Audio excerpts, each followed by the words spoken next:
What up gamers, it's Kamer. I'm bringing you a brand new video on all the basics of gauntlets and everything you need to know before you get started.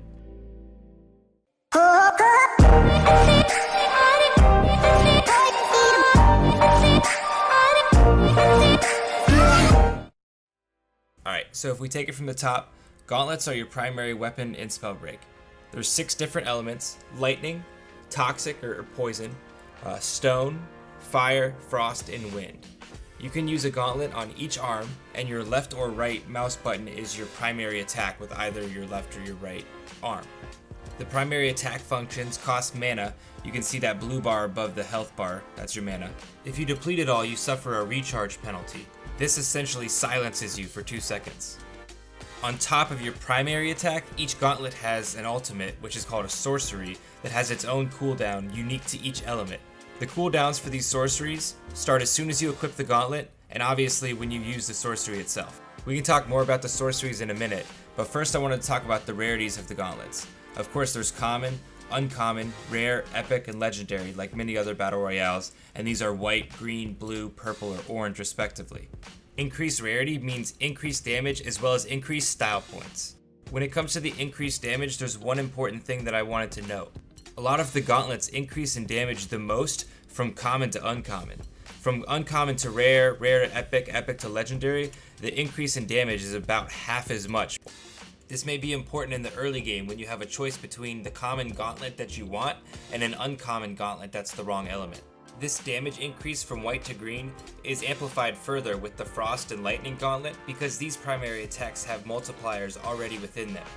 The next thing I wanted to touch on are the classes that are specific to certain elements. That doesn't mean you have to use the gauntlet to get the benefits from them, but some of the scrolls are specific to the certain gauntlet. So we have Conduit for Lightning, Frostborn for Frost, we have Pyromancer for Fire, Stone Shaper for Stone, Tempest is Wind, and Toxologist is for Toxic. Also look out for my classes guide if you want a more in-depth look. Now I wanted to talk about some gameplay basics. Toxic Gauntlet excels in short-range combat. It's a little bit like a shotgun that leaves a poison puddle. The ultimate is a huge poison cloud. You lob these across the map to do damage over time in a large area. Next up is the Wind Gauntlet. You can see it's a very fast attacking gauntlet. 15 damage per hit, it's really nothing to scoff at. The ultimate is a huge tornado that does damage over time and sucks you into the center. But people really like this gauntlet for the mobility it provides, and we'll talk about that later in the video. Next up is the Lightning Gauntlet. You can see it does a short burst round of 3 hits. The second hit does double damage. It gets a little bit of a bad rep. I think it's actually pretty good DPS. And there's the ultimate. It's a thunderstorm. I think that's really the weak point of this gauntlet though. Now for the Stone Gauntlet, here I just wanted to showcase that you can't attack up into a different plane with the Stone Gauntlet. And there's the ultimate, a big boulder. Here's the Frost Bolt. You shoot that, you can charge it up for about 4 times as much damage. And there's the ultimate, it's Blizzard. That person would be frozen if he weren't a target dummy.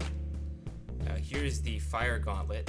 It's pretty much just a big fireball, does really good damage, solid damage, and the ultimate is a firewall. Okay, so here I wanted to showcase how these elements can interact with each other. There's the Poison Cloud ultimate. I shoot a fireball, massive Dragon's Breath.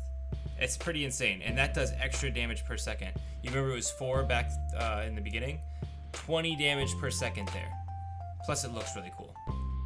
It's good to note in your experimenting that the same thing doesn't necessarily happen when you do it in the reverse order.